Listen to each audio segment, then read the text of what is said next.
各位觀眾朋友，大家好啊！我係勁仔啊，今日咧就嚟到咗雙月灣度假區啦，非常之靚仔嘅度假區嚇。今日咧晴空萬里啦，亦都唔少遊客喺度玩緊嘅。咁今日嚟咧係想要介紹套筍盤俾到大家。咁相信咧大家已經認出咗呢度係邊度啦。咁我依家起嘅位置咧就係呢個響海177嘅後邊嘅呢個沙灘嘅呢個位置啦。咁今日要介紹翻嘅咧，都係呢個響海177嘅一個大單間啦，53個積嘅，非常之靚仔。望呢個內園景嘅同時咧，仲可以直面望到呢個大海，而且係正南向喎，非常之哇塞嚇。咁入邊咧 keep 得非常之正啦，都唔需要大家去濕濕噶啦，只需要拉個篋過嚟咧就可以搞掂噶啦。首先同大家介紹翻呢邊大概嗰個情況啦。嗱，咁往我哋嘅右手邊望翻過去咧，嗰個咧就係海龜島同埋大星山嘅位置啦。咁嗰一邊咧就係呢個烏龜嘅呢個海龜嘅呢個資源保護區啦。咁大家都知道呢個海龜繁殖咧係對呢個海水咧係非常之有呢個即係呢個要求嘅。咁成個中國嚟講嘅話，就係呢一度咧就係呢個海龜嘅呢個自然保護基地，所以大家唔需要話擔心呢邊海水嘅問題。咁依家望到啦，都有零零丁丁嘅呢啲遊客喺度游水，而且呢個咧係有防沙網嘅嚇，大家就唔需要擔心呢個問題，即係安全嘅問題。咁而且都有救生員喺度值班嘅，咁大家可以放心。咁越往我嘅右手邊望過去咧，就係再過去咧就係潭越都喜啦，同埋呢個紅海二期。再最遠少少咧，有啲帆船咁嘅形狀嘅位置咧，就係叫做呢個鹽蒸酒店啦。亦都係呢個雙月灣而家目前最高端嘅呢個酒店，咁最高端酒店之一啊，咁佢係排 No.1 嘅。咁其他兩個咧就係無非係潭越豪生同埋呢個響海177啦。咁大家都相信大家都應該係比較熟悉嘅。咁應該更多熟悉咧，應該係呢個潭越豪生啦，因為我知道我了解過咧，就係好多呢種咁嘅香港嘅嗰啲假期，即係嗰啲叫咩？叫嗰啲即係旅遊嗰啲咁嘅團啊，應該就係經常住喺呢個潭越豪生呢邊啦。咁如果大家想揾翻呢周邊嘅房源咧，我手上亦都係有非常之多優質嘅資源俾到大家嘅。咁如果大家有興趣雙月灣響海177嘅情況咧，咁就跟住我鏡頭一齊去了解呢套房嘅信息啦。陣間見。OK 嗱，咁我哋就上到咗呢個單位門口啦。咁首先咧，俾大家望一望呢個出邊嘅景色啦。咁其實呢度咧係非常之開揚嚇。咁佢樓層咧係低咗少少嘅。咁如果佢係高啲啲咧，就更加好啦。嗱，咁我哋可以睇到啦，對面呢個咧就係卓越御山海，然之後呢一邊過去咧一排咧都係呢個萬科雙月灣嘅1到4期呢種建築。咁啱啱講咗啦。我哋係屬於個低樓層嘅，咁如果係高少少咧，咁即係超過咗呢層樓咧會更加好。但係咧唔緊要，因為我哋依家企喺呢個位置咧，都係南北通嘅，非常之涼爽啦。大家睇下我件衫就知道啦。咁我哋呢個主露台咧係正南向嘅，咁我哋呢邊咧就係北向。咁打開門咧就可以做到呢個南北對流噶啦嚇。咁咧總共咧就係3部 lift 11伙嘅。咁今日要睇嘅呢個單位咧係53個積。做到一個大單間嘅嚇，嗱佢入邊咧係 keep 得非常之新淨，我哋基本上咧就可以做到拎包入住，咩嘢都唔需要，拉個篋嚟咧就可以住喺度，嘆下呢個咁靚嘅海景啦。嗱，咁呢個咧都係呢個發展商當時嘅好大方，掹都掹唔住。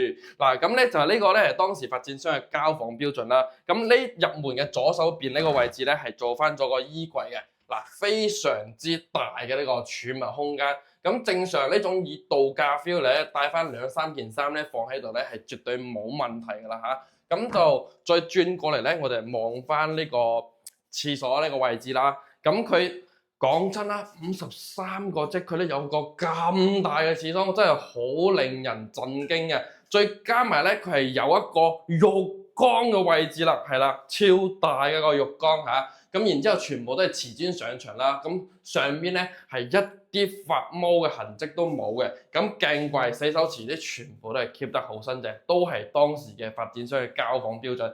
咁可以見到啦，當時呢個響海咧，佢的而且確呢個交樓嘅標準咧係有非常之高質素嘅，畢竟最高峰咧係賣過超過2萬蚊一個方嘅嚇。嗱，咁呢邊咧就做咗乾濕分離啦，只不過咧佢個燙碗咧就有少少怪怪地嘅。咁佢因為佢唔係兩塊合一齊，就單塊嘅。咁如果係上廁所嘅話，就打呢邊去。咁如果沖涼嘅話就打呢邊去。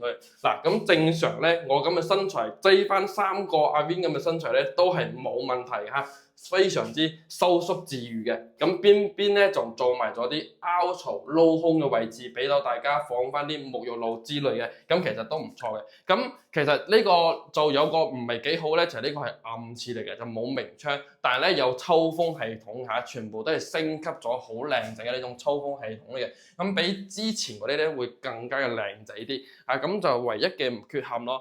嗱，咁再轉過嚟咧，咁就要講翻第2個缺陷啦。咁就係雖然咧係住宅嘅產權，70年嘅住宅產權，但係咧佢係唔可以用翻呢種明火煮食嘅嚇。咁如果大家想話追求翻啲明火煮食嘅話，咁就可能有少少抿水啦。咁就可以即係如果真係介意嘅話，咁就冇辦法幫到你，因為佢真係通唔到熱氣，咁就只能用翻電磁爐嘅。咁呢度咧係個電磁爐嘅位置啦，上面係抽油煙機，呢啲當時都係交房嘅標準嚟嘅。咁呢度就有個細細地嘅吧台同埋個細細地嘅星盤。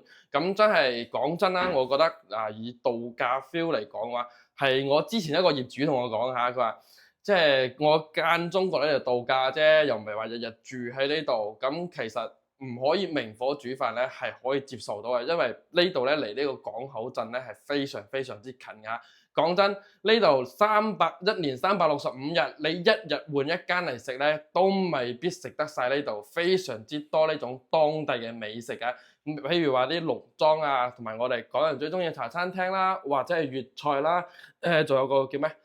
茶點啦，呢啲基本上喺呢度都可以滿足到大家嘅嚇，咁大家就唔需要話擔心，即係旅遊區啊，會唔會話冇嘢食，或者係過咗季咧就即係唔營業呢種狀態，其實唔會嘅，因為呢度咧係港口鎮同平海鎮嘅中間位置，兩個鎮加埋咧成10幾萬嘅人口，常住人口10幾萬喎，咁本地人咧亦都要即係買飯啊，唔係買餸啊、煮飯啊呢啲咁嘅條件，所以呢度咧即係唔係話真正嘅嗰種商業嘅性質嚇。嗱，咁我哋繼續望翻，嗱，你喺呢個角度望翻出嚟個海咧，係非常非常之靚仔嘅。因為個樓層唔係咁高，所以你望翻出去嘅元素咧就非常之多。嗱，有咩元素咧？陣間會出到嗰個露台嗰個位置咧，慢慢為大家介紹。但係咧，如果係咁樣望翻出咧，講緊真係好靚好靚嘅一個景色。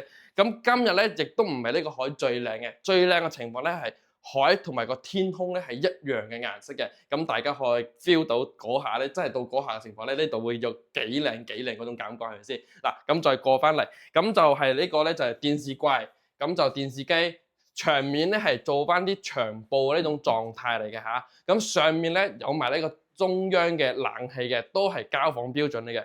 咁呢度咧係擺咗個2米嘅超級大床，咁仲有好多吉位喺度。咁就仲有2個床頭櫃嘅位置嘅，咁我哋可以即係如果真係有朋友想改動嘅情況咧，我有一個業主，唯一一個業主係咁改嘅，佢就將呢度隔咗，就變成咗一房一廳，然之後喺呢邊咧做翻個隱形門咁嘅情況，咁就瞓覺同埋呢個休閒嘅地方咧就分開咗，咁佢呢種做法咧。其實咧，我覺得就都係咁樣啦。反正我自己係中意咁樣一嚟個咁嘅 feel 嘅，係反正就睇起身會好大。咁呢個開間咧，大概咧就即係冇帶嗰個測量工具嚇。咁大概咧嗱，我嘅壁展一打開嚟咧就係2米，咁已經係足足有4米嘅呢個開間噶啦。所以佢呢個開間亦都係非常之舒服嘅一種狀態。上面咧有個 bling bling 嘅吸頂燈啦，然之後再掃一圈俾大家睇啲牆面，包括埋上面咧。真係 keep 得好新好新，就係一啲都唔需要執噶啦，就係只需要帶埋錢過嚟買咗佢，咁就 OK 啦嚇。咁我哋再過翻嚟呢邊，咁呢度咧係有個類似茶几啊或者係餐台咁嘅地方。咁其實正常嚟講咧，我哋係可以喺呢度擺翻個大電視嘅，即係將嗰個位置咧移過嚟呢度，或者咧係裝翻個投影儀，亦都係冇問題啊。依家投影儀市面上咧好平，1000零蚊已經可以買到個好靚噶啦，成100寸嘅，啱啱好就可以喺呢個位置擺啦。咁都係做翻啲筒燈嘅設計咯，同埋上面係有入邊啲雙眼皮嘅呢種設計嚟嘅，係啦。咁再望翻下邊啲，呢個咧係地磚嚟嘅，仿木嘅地磚，佢唔係嗰種木板，係地磚嚟嘅，會比較襟好睇嘅同時咧，佢會比較耐用少少，係啦。咁呢啲望到咧，全部業主都係唔會拎走噶啦。咁如果大家到時候買翻嚟咧，唔需要酒店託管嘅情況咧，咁酒店會收走佢啲床單被褥、床單被套呢啲基本嘅嘢，咁其他咧都係留翻俾我哋嘅嚇。咁基本上咧就唔需要擔心。嗱，再行翻出嚟呢個露台嘅位置，哇！呢個露台同樣4米，開間已經有2米嘅呢個開間啦。咁呢度咧相當於係數成8個方到噶啦，8個方送一半積咧就係4個方嚇。嗱，再望翻出嚟呢邊，哇，係咪好靚先？正南向，咁因為我嘅手機咧喺度攝緊影，所以俾唔到大家睇。但係咧啱啱我幫大家 check 過咗，係正南向嘅。咁因為依家係差唔多12點鐘，個太陽咧就啱啱喺正南向嘅呢個位置，所以咧可能會少少曬。咁過咗呢個12點1點鐘之後咧，呢邊係絕對唔會曬啦。而且我哋左手邊咧就係東向嚟嘅。係咁，右手邊先係西向，咁我哋唔需要擔心右手邊有西曬呢種情況。咁望翻下邊咧，嗱，大家睇到好多嘅元素，有呢個小朋友玩嘅兒童樂園啦，下邊呢個草坪啦，同埋呢個最緊要咧就係呢個無邊際嘅泳池。大家睇下呢個無邊際嘅泳池嘅水咧係真係非常之清嘅嚇，而且咧佢呢個水咧同呢個海水咧係成一個正比嘅。講真啦，真係幾好睇下陣嘅啫嚇。咁就呢度除咗呢啲基本嘅設施咧，仲有好多啦。譬如話呢個健身房啦，同埋呢個無邊際泳池啦，同埋呢個酒店啦，呢啲全部都係有嘅嚇。咁包括埋依家嘅新樓，亦都係有賣緊嘅。咁新樓咧就賣得非常之貴啦，就16,000幾到17,000幾之間嘅呢個價錢。咁今日我帶嚟嘅呢套房咧，亦都係非常之筍嘅嗱。總價咧就係31萬咧就可以拎低佢噶啦。咁除咗呢個總價之外咧，我哋得翻1% 嘅契稅，同埋我哋少少嘅佣金咧就可以拎低佢。咁有啲朋友仔咧可能會覺得31萬有少少貴喎。咁你聽我幫你慢慢分析下。咁呢一套咧係當時業主同直接商買嘅一手價，並且同呢個發展商咧係簽咗呢個託管合同嘅，1年保底收益係17,000蚊。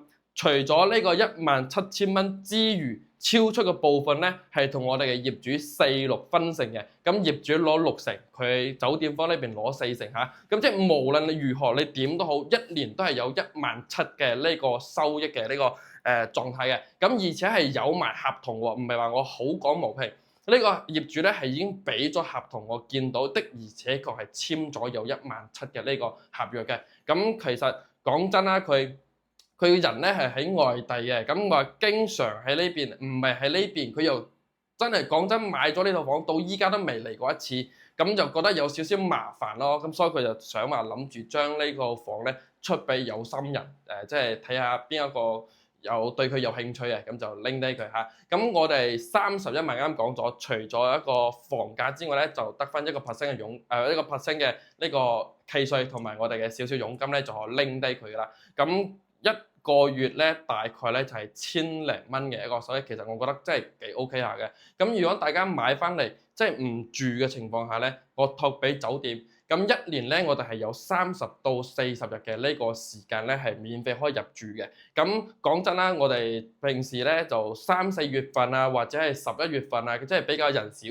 嘅時候咧過嚟咧，其實係可以住得好耐嘅。咁我平時旺季嗰下咧，就交翻俾酒店託管，其實 OK 下㗎。因為嗱，畢竟喺香港打拼咗咁多年，好唔容易到咗呢個差唔多退休嘅年紀，咁我又想擁有咁靚嘅海景，買翻嚟咧又有收益收益收，咁個其實我覺得呢個條件咧真係唔錯嘅嚇。咁如果大家有興趣嘅情況咧，視頻上方有2個二維碼啦，一個係 WeChat，一個係 WhatsApp，都可以聯繫到我嘅。咁到時候咧，或者係唔中意呢套，或者係中意響海啊，或者係中意瀾粵豪山啊，或者係萬科雙月灣，或者係紅海，都冇問題啊，都可以幫大家做翻一個對比下。嗱，咁就歡迎大家多多支持我嘅工作啦。咁就今後咧下集再見，今集咧就到呢度，拜拜。